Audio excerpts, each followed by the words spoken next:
খালেদা জিয়া এইখানে অনন্য হয়ে উঠতে পারতেন, একজন ইউনিফাইং ক্যারেক্টার হয়ে উঠতে পারতেন। কিন্তু মুজিবের অনুসারীরা যেভাবে মুজিবকে ধ্বংস করছে, ঠিক একইভাবে খালেদা জিয়ার অনুসারীরা খালেদা জিয়ার ইমেজকে ধ্বংস করতেছে। কিভাবে দেখাই দিতেছে একটা একটা করে।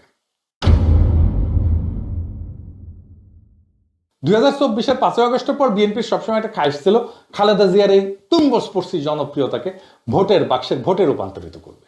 এখন কেউ প্রশ্ন তুলতেই পারে যে খালেদা জিয়া তো বিএনপির চেয়ারপারসন, তিনি রাজনৈতিক নেত্রী, উনাকে উনার দল নির্বাচনে যে তার কাছে ব্যবহার করবে না। জি না, দুইটা জিনিস একসাথে হয় না, ইউনিফাইং ক্যারেক্টার এবং দলের নেতা। একই সাথে একজনকে আপনি ইউনিফাইং ক্যারেক্টার আর দলের নেত্রীর রোল দিতে পারবেন না, এটা কাজ করবে না, ফাংশন করবে না, যে কোনো একটা ফেল করবে। ইউনিফাইং ক্যারেক্টারকে দলের ঊর্ধ্বে উঠতে হয়, সব দলের ঊর্ধ্বে। উনি উঠে গেছিলেন, জনগণই তাকে ওই জায়গায় নিয়ে গেছিলেন, কিন্তু দলও তাকে ওই জায়গায় রাখতে দেবে না। এই কাজটাই করতে হয় দলের লোকদেরকে, তাকে জনগণের কাছে সমর্পণ করতে হয়। কিন্তু খালেদা জিয়াকে তার নিজের দলের লোকেরা এবং তার দলের বাইরে এই সরকারের লোকেরা এমন ভাবে নিজের স্বার্থ সিদ্ধির জন্য ব্যবহার করছে, তা শুধু নিন্দাযোগ্যই না, খালেদা জিয়ার ঐতিহাসিক অবস্থানকে ক্রমাগত তারা ছোট করছে। আসেন একে একে দেখতেছি। প্রথম করলো সেই ওয়াকরুজ্জামান প্রভুপাত, সে খালেদা জিয়ার বাসায় গিয়ে দেখা করলো, খাবার টাবার রেন্ডে নিয়ে গেছিল। কি দেখাইতে গেছে? হাসিনার আমলে ওনার কোনো দেখতে যাওয়ার খায়েশ হইল না, উনি কোনো রোল প্লে করলেন না। যেই হাসিনা পলাইছে, আপা পলাইছে, তখন উনি দেখতে গেছে। তো দেখাইতে গেছে যে আমরা আর্মি বিএনপির সাথে অ্যালাইন্ড, একসাথে বরাবর। আগামীতে বিএনপি তো আসিচ্ছে ক্ষমতায়, আমরা সিস্টেম করে ফেলেছি, আর্মি জেনারেল সিল করো, গুম করিচ্ছ কর, বিন্দাস করো, কোনো সমস্যা হবে না। তারপর সশস্ত্র বাহিনী দিবসে আনা হইলো খালেদা জিয়াকে। ওনারা বিদায় দেওয়ার সময় ভিড় করে বারবার মুখ ঝুঁকে কথা বলিচ্ছে, দেখেন। তারপর স্যালুট দিয়ে আবার বোঝানো যে আমরা আসি একসাথে মিলে জুলে বিএনপির সাথে। ওনাকে আনার টাইমে, সশস্ত্র বাহিনী দিবসে আনার টাইমে ভয়ঙ্কর ভিড়ের মধ্যে আনা হয়েছে, দেখছেন। ইনফেকশন তো হয়েছে প্রোগ্রামে যাওয়ার পরে। তারপরে উনি অসুস্থ হইলেন। ওয়াকার আর বিএনপির অ্যালাইনমেন্ট দেখানোর কাফফারা দিতে হইল জাতিকেই হবে। আমি তখনই লিখছি যে যেভাবে ভিড়ের মধ্যে দিয়ে ওনাকে গাড়িতে তোলা হয়েছে তা মোটেই ঠিক হয়নি। ম্যাডাম যে গুরুতর অসুস্থ সেটাকেও বিবেচনায় রাখেনি। তার আশেপাশে ভিড় জমতে না দেওয়া এবং কথা বলার সময় অন্তত 1 মিটার দূরত্ব বজায় রাখা উচিত ছিল। এমনকি উনাকে যারা আনা নেয়া করছে বা কথা বলছে তাদের সবার তো নিজের মাস্ক পরা উচিত ছিল, ম্যাডামকেও মাস্ক পরে রাখা উচিত ছিল। দেখা গেছে ম্যাডামের মাস্ক এখানে নিচে নামায় রাখছে। ম্যাডামের মেডিকেল টিমের উচিতই হয়নি কোনোভাবে এই অনুষ্ঠানে যাওয়ার অনুমতি দেওয়া, আর দিলেও সংক্রমণ প্রতিরোধের ন্যূনতম, ইনফেকশন প্রতিরোধের ন্যূনতম ব্যবস্থা নেওয়া হয়নি। আবার দেখেন তারেক রহমানের প্রত্যাবর্তনে ওয়াকারের নজিরবিহীন সেনা নিরাপত্তা দিয়ে ওই একই জিনিস প্রমাণ করতে চাইলো আমরা একসাথে অ্যালাইন্ড। মিলে এবার ওয়াকারের সিগন্যাল গুলো মিলে বারবার করে একই সিগন্যাল দিতেছে। তারপরে দেখেন বিএনপি নিজে কিভাবে খালেদা জিয়ার ইমেজ নষ্ট করছে। খালেদা জিয়াকে 3টে আসনে প্রার্থী করছে।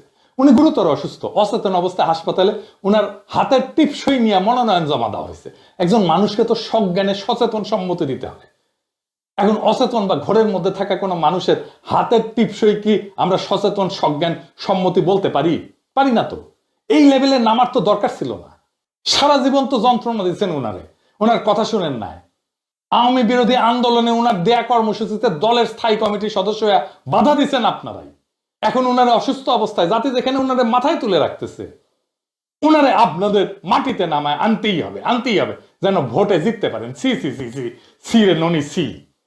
মানে করছি না। চট্টগ্রাম উত্তর জেলা বিএনপির সাবেক আহ্বায়ক যে গোলাম আকবর খন্দকারের সাথে টেলিফোনে বেগম খালেদা জিয়া ফোনে তিনি গোলাম আকবরকে বলতেছেন যেন আমির খসরুকে বলে দেন খসরু যেন চট্টগ্রামে আওয়ামী বিরোধী আন্দোলন সংগ্রামে বাধা না দেয়।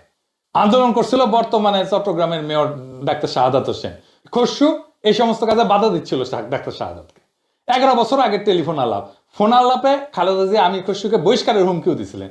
শুনেন। হ্যাঁ বসেন। জি সালামালাইকুম ম্যাডাম। কোথায় আপনি? আমি চিরঙে। আচ্ছা শোনেন, জি আমি শাহাদাতকে বলেছি জি একটা কাজের দায়িত্ব দিয়েছি, খসরু যেন কোনোভাবে কোনো কাজে বাধা না দেয়। খসরুকে মেসেজ দেন। আমি ম্যাডাম ভাইয়ের সাথে তো কথা হয়েছে, আমি আপনার আর দরকার নেই, আমি কোনো কথা, আপনি বেশি কথা বলতে জানেন না, এত কথার কোনো দরকার নেই। আমি আপনাকে যা বলছি সেটা বলেন, আপনি কোনো কথা বলবেন না, বুঝছেন কিনা? ওকে ঠিক আছে ম্যাডাম, এটা তো অবশ্যই বলে দেন যে কোনো কাজে বাধা দেবে না। কোনো কাজে যদি বাধা দেয় তাহলে ইমিডিয়েটলি আমি তাকে রিমুভ করবো সেখান থেকে, বুঝছেন কিনা? ঠিক আছে ম্যাডাম, আমি করতেছি, অলরেডি আমি অর্গানাইজ করতেছি। বলছি সে বাধা দিচ্ছে, আপনি যেটা বললাম সেটা বলেন, আপনাকে এত লম্বা কথা আমি শুনতে চাই না। শুনেছেন? And এই আমির খসরুকে ছাড়া বিএনপি চলেই না। ফাইনালি আকামটা করছে প্রফেসর ইউনূস। কি সেটা? মির্জা ফখরুলরা ক্যাবিনেট মিটিং এ ডাকছে খালেদা জিয়ার অন্ত্যেষ্টিক্রিয়া কিভাবে হবে সেই সিদ্ধান্ত নিতে। প্রফেসর ইউনূসের সরকার যে একটা গর্ধব টাইপের সরকার, আর ভিতরে যে ধান্দাবাজ লোভীরা আছে সেটা যাই নাই। আমি ওনার মৃত্যু সংবাদ জানার সাথে সাথে লিখছিলাম এই যে এটা। আমি বলছিলাম যে জরুরি জাতীয় সভা আহ্বান করে প্রফেসর ইউনূস সকল রাজনৈতিক দলকে নিয়ে সর্বসম্মতভাবে বেগম জিয়ার শেষকৃত্য সংক্রান্ত সিদ্ধান্ত গ্রহণ করা উচিত, যেন ওনাকে জাতি যথাযথ সম্মান এবং শ্রদ্ধায় বিদায় জানাতে পারে। তিনি যেন আমাদের স্মৃতিতে এবং স্মরণে সদা জাগরুক থাকেন। ওনার মহাজীব, ওনার কর্ম থেকে আমরা যেন পরবর্তী প্রজন্ম যেন প্রেরণা পাইতে পারি। ওনার সর্বদলীয় মিটিং করবেন, সেটা করলেন না। খালেদা জিয়া তো সবার, ওই তো বিএনপির নেত্রী না শুধু। উনি সর্বদলীয় করবেন না, তাইলে তো বিএনপি আর ভোটের পয়েন্ট তুলতে পারবে না। পয়েন্ট তুলতে পারবে না খালেদা জিয়ার মৃত্যু থেকে। তাই ভোটের পয়েন্ট তোলার জন্য ক্যাবিনেটে মির্জা ফখরুলকে বসাইতেই হবে। কারো মাথায় এটা আসে নাই যে কাজটা বিধি বিরুদ্ধ, এটা করাই যায় না। সবার তো ধান্দা আছে। প্রফেসর ইউনূসের ধান্দা হইতেছে তারেক রহমান প্রেসিডেন্ট বানাবে, তাহলে কাউরে মন্ত্রী বানাবে, কাউকে উপদেষ্টা বানাবে। কতজনের কত স্বপ্ন, এই এত বেশি স্বপ্ন দেখতে দেখতে বুড়া বয়সে এই কাজ করে ফেলেছে। ইন্টারিমের গাছেরটা খাইছে এরা, এরপরে বিএনপির স্বপ্নের সরকারের তলাকটা কুড়াইতে হবে ওনাদেরকে। আমরা একটা জাতির ঐক্যের মুখ কল্পনা করছিলাম খালেদা জিয়ার মধ্যে। 2024-এর 5ই আগস্ট আমরা আমাদের সেই স্বপ্নকে বন্দিশালা ভেঙ্গা, সেই মুখকে, সেই দৃষ্টিকে, সেই কায়াকে, সেই শরীরকে মুক্ত করে আকাশের নিচে আনছিলাম। কিন্তু খোদা তাআলা যে আমানত আমাদেরকে দিছিলেন, আমানত আমরা রক্ষা করতে ব্যর্থ হয়েছি। কিছু মানুষের লোভে, তার দলের ধান্দায়, যাকে আমরা সমস্ত বাংলাদেশের জন্য মাথার ছাতা করতে চাইছিলাম, তারা তাকে কুক্ষিগত করছে নিজেদের নিজ স্বার্থে। যে মুখে ইনসাফ এবং হকের আলো দেখার কথা ছিল, সেখানে তারা আইকা দিছে দলের দাগ, ছাপ্পা লাগাই দিছে, সত্যের উপরে মিথ্যার সিলমোহর লাগাই দিছে। তিনি আজকে দুনিয়ার সব সীমানার ঊর্ধ্বে। নির্ভরতার সেই দৃষ্টি মিলছে মহাকালের প্রান্তে। বেঁচে থাকলে লোভীদের এই ফেতনা এবং জুলুম দেখা তিনি নিজেই ঘৃণায় মুখ ফিরায় নিতেন। খোদা তাআলা সর্বোত্তম পরিকল্পনাকারী, তাই উনাকে এই নোংরামি দেখতে হয় না। এই সৃষ্টিকর্তা তাকে আপনার রহমতের ছায়ায়, শহীদের মর্যাদায়, নিকটবর্তী সম্মানিত স্থানে অধিষ্ঠিত করেন, আর আমাদের হকের পক্ষে অবিচল রাখেন। খালেদা জিয়া আমার জন্য কি ছিলেন সেটা আমাদের জেনে নেওয়া দরকার। তাকে হারায় আমরা আসলে কি হারালাম সেটাও জেনে নেওয়া দরকার।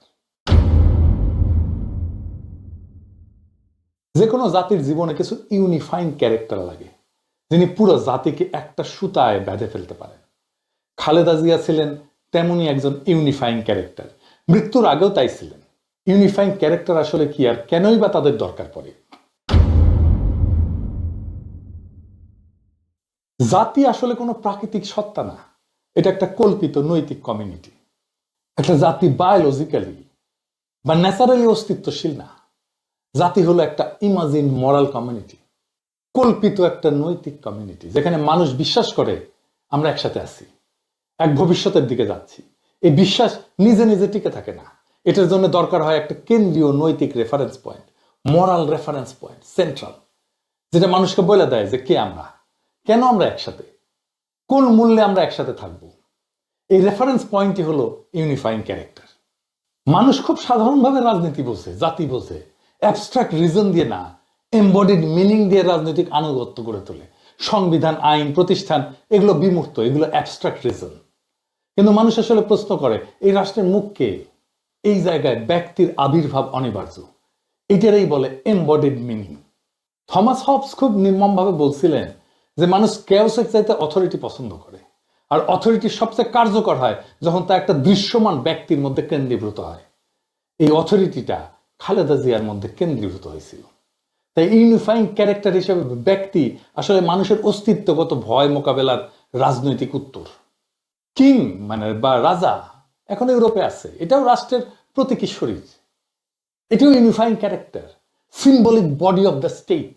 দার্শনিকরা দেখাইছেন যে এই কিং এর আসলে দুইটা বডি, একটা ন্যাচারাল বডি মানুষ হিসাবে রাজা, আর একটা পলিটিক্যাল বডি রাষ্ট্রের প্রতীক। এই দ্বিতীয় শরীরটাই হচ্ছে আসল। মানুষ রাজাকে দেখে আইন হিসাবে, ইতিহাস হিসাবে, ভবিষ্যতের প্রতিশ্রুতি হিসাবে। তাই কিং ফিগার কেবল শাসক না, তিনি রাষ্ট্রের জীবন্ত রূপক, লিভিং মেটাফোর। এটাই তাকে ইউনিফাইং ক্যারেক্টার করে তোলে। আধুনিক রাষ্ট্রেও কিং ফাংশন কিন্তু টিকে থাকে এই ধরনের কিছু ক্যারেক্টারের মধ্যে দিয়ে, যেটা খালেদা জিয়ার মধ্যে ছিল।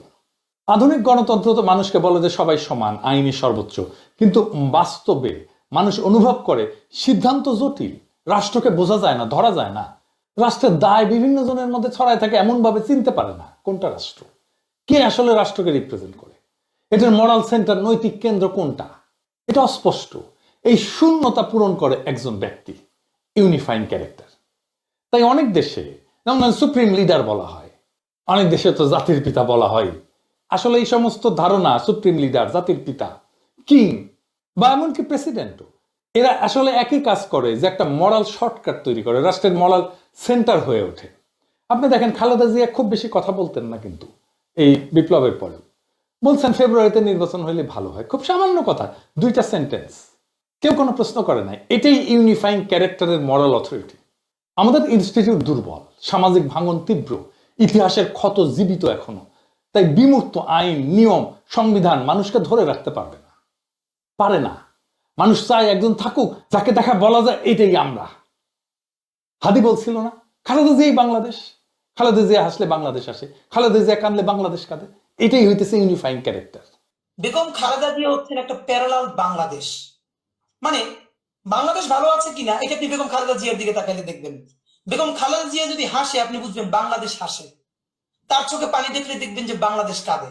বিপ্লবের পরে যুদ্ধ পরবর্তী সমাজে এই ধরনের ইউনিফাইং ফিগার প্রায় অনিবার্য। এটা কোনো আদর্শবাদ না, এটা মানব মনস্তত্ত্বের বাস্তবতা। খালেদা জিয়া অমর হোক, ইনকিলাব জিন্দাবাদ।